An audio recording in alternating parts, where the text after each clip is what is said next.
అరే గన్ను అన్నా ఎవడు నన్ను వేయటం లేదని ఏదో రోజు నువ్వే నన్ను వేసేటట్టున్నావురా. ఖచ్చితంగా అన్నా నిన్నేసి నన్ను నేను వేసుకుంటా. అదేంట్రా? అరే ఇన్నేళ్ల సంది నేను నీ దగ్గర పని చేస్తున్నా, ఒక్కరిని నేనికి రావట్లే. నా డ్యూటీ ఎందుకన్నా వేస్ట్? అన్నా శ్రీశైలం అన్నా, అన్నా శ్రీశైలం అన్నా, అన్నా అన్నా అన్నా పెద్ద ప్రాబ్లం వచ్చి పడిందన్నా. ఏమైందిరా? ఆ కమిషనర్ గారు నన్ను పిలిచి వార్నింగ్ ఇచ్చారన్నా. వార్నింగ్ ఏంట్రా? ఎవరో కమిషనర్ గారికి నా సినిమా మొత్తం ఫైనాన్స్ అంతా అండర్ గ్రౌండ్ నుంచి వచ్చిందని కంప్లైంట్ ఇచ్చాడంటన్నా.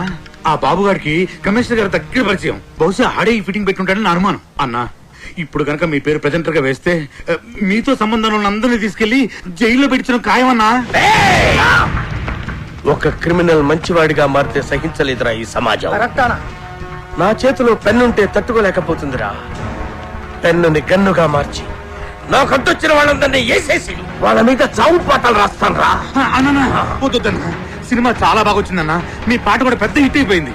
ఇప్పుడు మీరు ఆవేశపడి మద్దతు చేశారంటే మీ పాటకున్న క్రేజ్ మొత్తం పోయి సినిమా కూడా ఆగిపోద్ది. అప్పుడు మేమందరం గన్నులు పెట్టుకుని రౌడీలుగా మారిపోయి మీ వెనకాల తిరుగుతూ ఉండాల్సిందేనన్నా.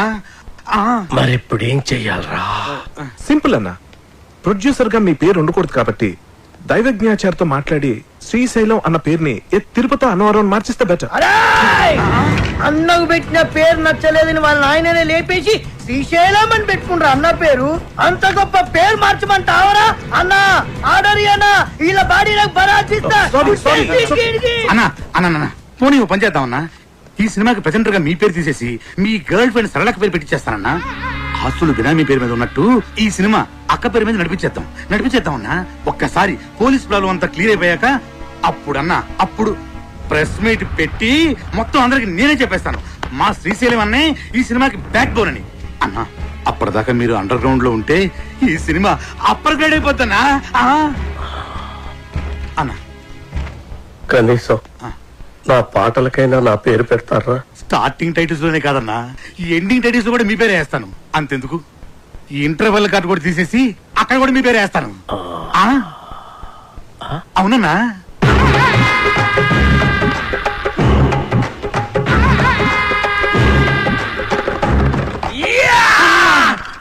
అప్పలరాజు, మన ప్రాబ్లమ్స్ మొత్తం సాల్వ్ అయిపోయినాయ్యా. సినిమా కూడా ఫెంటాస్టిక్. ఇక నెక్స్ట్ రిలీజే. ఇప్పుడు సినిమాకి కావాల్సిన అతి ముఖ్యమైన మనిషి వస్తున్నాడు. అదేంటి సార్, సినిమాకి కావాల్సిన అతి ముఖ్యమైన వ్యక్తి డైరెక్టర్ కదా? కాదప్పలరాజు, డిస్ట్రిబ్యూటర్. ఒంటికన్ గవర్రాజ్ అని ఏపీ స్టేట్ లో #1 డిస్ట్రిబ్యూటర్. ఎంత పెద్ద డైరెక్టర్ అయినా సరే ఆడు తీసిన సినిమాలో ప్రాబ్లం ఏంటని ఆడికే తెలియదు. కానీ ఒంటికన్ గవర్రాజు మనం సంవత్సరం కష్టపడి తీసిన సినిమాని అర నిమిషంలో చూసి అది హిట్టా పట్టా అని తెచ్చేస్తాడు. నీ అడుగుల సవ్వడినై, నీ శ్వాసకు గాలినై, నీ ఊహల భావాన్ని నీతోనే ఉన్నాను నేను. ఇది మాత్రం సీజీ షాట్ సార్. ఈ ఎపిసోడ్ మొత్తం రీ రికార్డింగ్ తో ఫిల్మ్. ప్రతి రక్తపు బొట్టులోనూ నీ ప్రతిరూపం. టోటల్ డీటెయిల్స్ సార్ చేయడానికి ఫారెన్ నుంచి వస్తున్నారు. నువ్వే అయిన మరొకరు నేనే దీపక్. ఎలా ఉంది సార్ ప్రోమో? చూసే వాళ్ళకి ఈ ప్రోమోలో ఏమీ లేదనిపిస్తుందా? ఏమీ లేదా? అదేనయ్యా, ఈ సినిమాలో హీరోయిన్ ఉన్నా ఏమి చూపిస్తుందా? చూపించడం ఏంటి సార్? సార్ మన సినిమా ట్రాజడీ సినిమా సార్, మంచి heart touching film sir, sentimental emotional drama sir. డైరెక్టరా, చూసే వాళ్ళకి ఒక హార్ట్ టచింగ్ అయితే సరిపోదులా, అన్ని చోట్ల టచింగ్ అవ్వాలా. అన్ని చోట్ల అంటే అడివి రావుడు సినిమా ఉండాలా, అందులో జయప్రద ఫైట్ సింగ్ 6 feet జారేసుకుని ఉండాలా. అంతే, front mass 24 hours all shows with whistles full. 16 ఏళ్ల వయసులో శ్రీదేవి మోకాడు దాకా సేరెత్తులా. అంతే, 16 రోజులు all shows with flowers house full. రాకే సార్, అర్జెంట్ గా ఈ ప్రోమో క్యాన్సిల్ చేసి హీరోయిన్ 4 ఎక్స్పోజింగ్ షాట్లు, 4 హీరో ఫైటింగ్ షాట్లు యాడింగ్ చేయి. అంతే, full mass. Family romantic songs కూడా యాడింగ్ చెయ్యి, లేకపోతే లేడీస్ ఎక్కడయ్యా. యాజ్ టీజ్ గా డైరెక్టరా, ఈ ప్రోమో కనుక రిలీజ్ చేసావంటే నీ సినిమా 4 వీకులు కాదు, టోటల్ గా వీక్ అయ్యే ఆంధ్ర సీడెడ్ నైజాముల్లో ఎవడు ఒక్కడు కూడా కొనరయ్యా. ఈడేనా స్టేట్ లో ఉండే ఆడియన్స్ అందరికి రిప్రజెంటేటివా? అలా ఉంటేనే చూస్తారని డిసైడ్ చేయడానికి. అప్పలరాజు, సినిమా అనేది నీకు లైఫ్, వాడికి మాత్రం బిజినెస్. వాడు అలాగే ఆలోచిస్తాడు.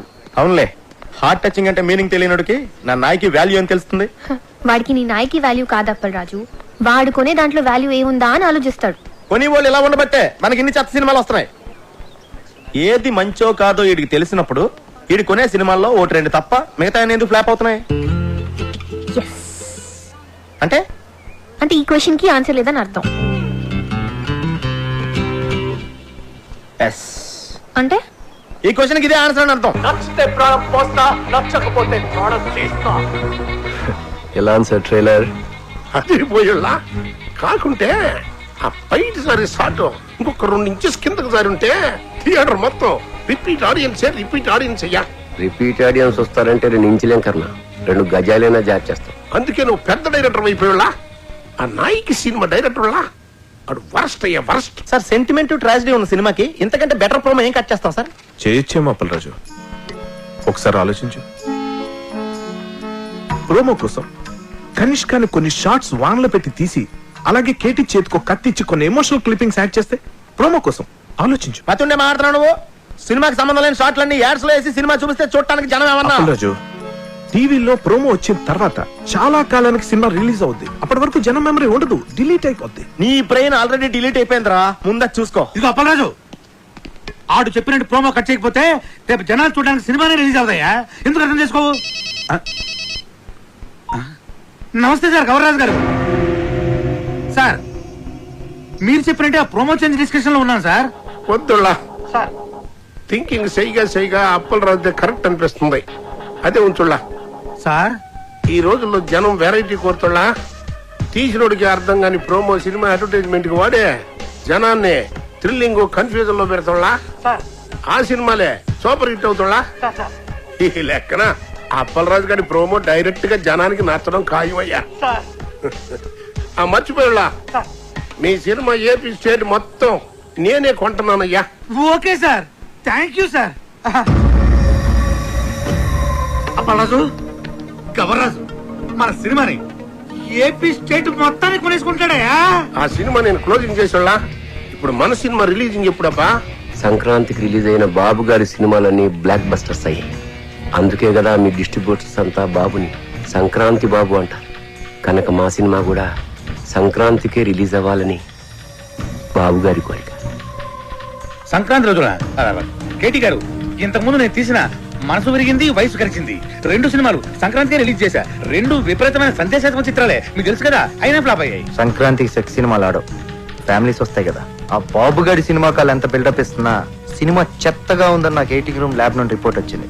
ఆడి సినిమా రోజే మంది రిలీజ్ అయ్యి ఆడి కన్నా బెటర్ టాక్ వస్తే ఆడి సినిమా కన్నా ₹1 ఎక్కువ కలెక్ట్ చేసినా నేను టాప్ హీరో అయిపోయినట్టే. ఎట్టి పరిస్థితుల్లో నాయికి సంక్రాంతి రోజే రిలీజ్ అవ్వాలి. ఇక మనం చేయాల్సిందల్లా పబ్లిసిటీ ఇరగదీయాలంతే. సార్ మన కథే మన పబ్లిసిటీ సార్. ఆ రామగోపాల్ వర్మ గాడిలాగా కాంట్రవర్షియల్ క్రియేట్ చేసే చీప్ పబ్లిసిటీ మనకొద్దు సార్. మంచి కథ, మంచి పాటలు, హృదయానికి హత్తుకునే సీన్లు ఉన్నాయని చెప్తాను సార్, సరిపోతుంది. కథ, పాటలు, సీన్లు ప్రతి సినిమాలో ఉంటాయి అప్పలరాజు. అందులో ఇంట్రెస్టింగ్ ఉంది. హాలీవుడ్ యాక్షన్ సినిమాల కంటే ఇంట్రెస్టింగ్ మ్యాటర్ ఇందులో ఉందని చెప్పాలి. టీవీ సీరియల్స్ కతుకుపోయే ఫ్యామిలీ లేడీస్ కి అందులో లేని ఇంట్రెస్టింగ్ మ్యాటర్ మన సినిమాలో ఉందని చెప్పాలి. అప్పుడు గాని జనాలు సినిమా థియేటర్లోకి రారు సార్. కానీ అలాంటి విషయాలు మన సినిమాలో లేవు కదా సార్. అప్పలరాజు, నువ్వెంత అమాయకుడు అయ్యా. ఎలాగైతే లేనిది ఉన్నట్టు చెప్పడమే పబ్లిసిటీ. నార్మల్ పబ్లిసిటీ ఇస్తే జనం సినిమా చూడటం లేదు. ఏదైనా కాంట్రవర్సీ ఉండాలి. కాంట్రవర్సీ కొత్తగా ఎఫెక్టివ్ గా ఉండాలి. కులాలను ఏరియా ఫీలింగ్స్ నో రెచ్చగొట్టే విధంగా ఉంది మన సినిమా అని చెప్తే ఏంటి? సూపర్ మామ, మన సినిమా గురించి అసెంబ్లీలో కొట్టుకోవడం తిట్టుకోవడం జరగాలి. రిలీజ్ అయిపోతే క్షమాపణ చెప్దాం. అప్పటికి కాదంటే సీన్ తీసేద్దాం. తర్వాత అవే సీన్స్ ఇంటర్నెట్ లో ఫ్రీగా పెడతాం.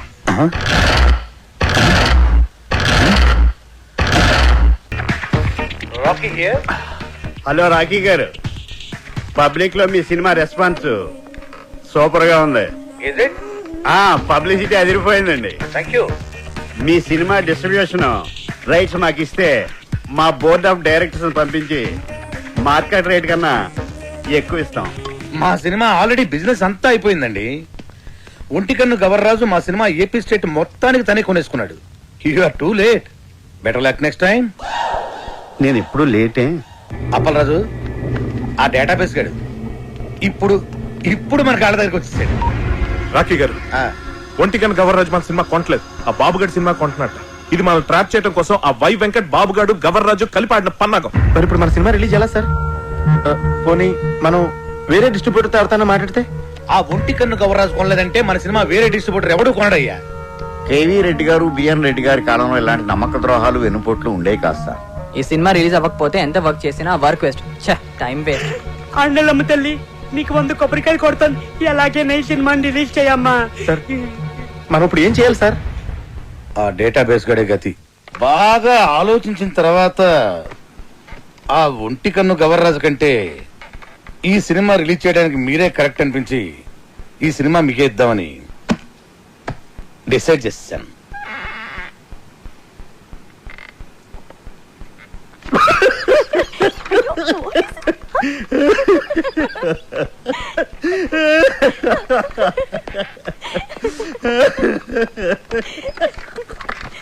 ఏంటండి నవ్వుతారు? చెప్పండి సార్. అరే నవ్వుతారేంటండి? ఒంటి కన్ను గవర్రాజు మీ సినిమా కొనకుండా చెక్అవుట్ అయిపోయాడని ముందే మాకు ఇన్ఫర్మేషన్ వచ్చింది.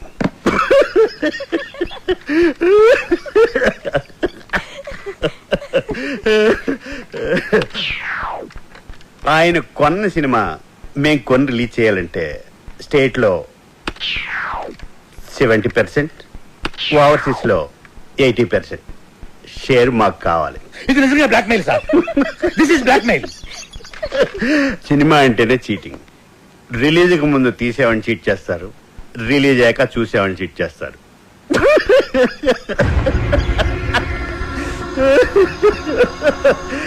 సరే అది పక్కన పెట్టండి. మేం తప్ప మీ సినిమాని ఎవ్వరూ రిలీజ్ చేయలేరు. మా బోర్డ్ ఆఫ్ డైరెక్టర్స్ వచ్చి మీ సినిమాని ఫ్రీగా ఇస్తేనే రిలీజ్ చేస్తామని ఓ మాట చెప్పకముందే మీరు డెసిషన్కి వచ్చి రేట్ చెప్పండి. సార్ సంక్రాంతికి మన సినిమా రిలీజ్ అవ్వాలంటే ఏదో చెప్పండి సార్. ఒప్పుకోండి సార్, ప్లీజ్ సార్. సార్ సంక్రాంతికి రిలీజ్ చేస్తే బాగుంటుందేమో అండి. సారీ సార్, సంక్రాంతి రిలీజ్ చేయలేం. సమ్మర్ హాలిడేస్ కి ఓకే. సంక్రాంతి ప్రాబ్లం ఏంటి సార్? బాబు, వై వెంకట్ కాంబినేషన్ లో వచ్చే సినిమా మీద మీ సినిమా రిలీజ్ చేయడం కంటే సంతలో నెగిటివ్ అమ్ముకోవటం బెటర్.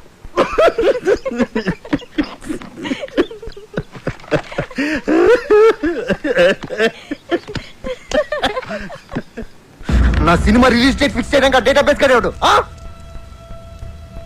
నేను ముందే చెప్పాను కదా మన సినిమా సంక్రాంతి రిలీజ్ చేయాలని. ఆడు తప్పితే మీకు వేరే డిస్ట్రిబ్యూటర్ దొరకలేదా? ఆ ఒంటి కన్ను గవర్రాజు గారిని కాదని సినిమా కొనే ధైర్యం ఈ ఏపీ స్టేట్ లోనే ఎవరికీ లేదండి. అలాగా అయితే నా సినిమా నేనే కొంటా, నేనే రిలీజ్ చేస్తా. ఇది నా ప్రెస్టీజ్ ఇష్యూ. ఎట్టి పరిస్థితుల్లో సినిమా సంక్రాంతికి రిలీజ్ అవ్వాల్సిందే. లేకపోతే ఆ బాబుగాడి సినిమాకి భయపడి పారిపోయానని చెప్పి నా ఫ్యాన్స్ కోపం వస్తుంది. సమస్యే లేదు, సినిమా రిలీజ్ చేస్తా. ఓం నమః శివాయ. వావ్, బాగుంది, చాలా బాగుంది. ఆ కేటీ గారు సినిమా రిలీజ్ చేస్తాడు. మీ డైరెక్షన్, మీ డిస్ట్రిబ్యూషన్, మీ మీడియా ఏమి పీకలేకపోయింది. ఆ సినిమా ఆపాలి. ఎలా ఎలా అప్పల్రా సినిమా నెగిటివ్ ని తగలెట్టేస్తే. అయ్యో సీరియస్? అదంత ఈజీనా? సినిమాను తీయడం ప్రాణం పోయడం కష్టం. తీసిన సినిమాను తగలేయడం ప్రాణం తీసినంత తీసి. నెగిటివ్ యారుళ్ళ ల్యాబుళ్ళ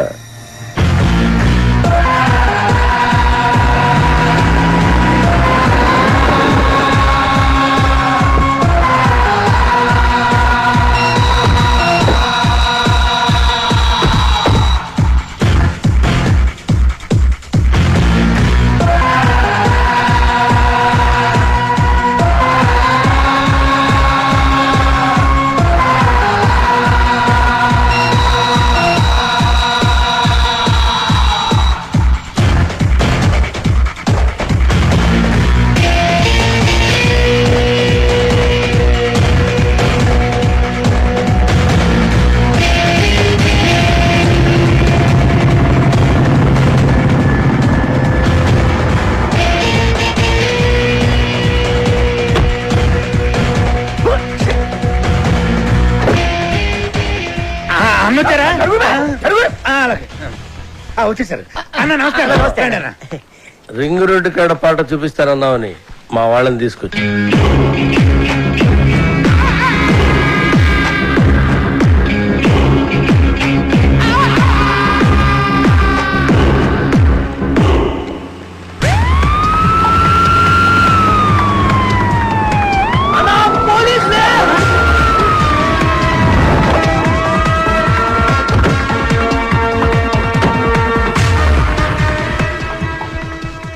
గాను అన్నా మనం ఎందుకు దాక్కున్నాం రా? నాకేమెరికనా నువ్వు దాక్కున్నావా నేను దాక్కున్నా? మీరెందుకు దాక్కున్నారా? మీరు దాక్కున్నారని మేము దాక్కున్నాం. నేనెందుకు దాక్కున్నాను రా? అదే కదా అని అడిగేది. అరే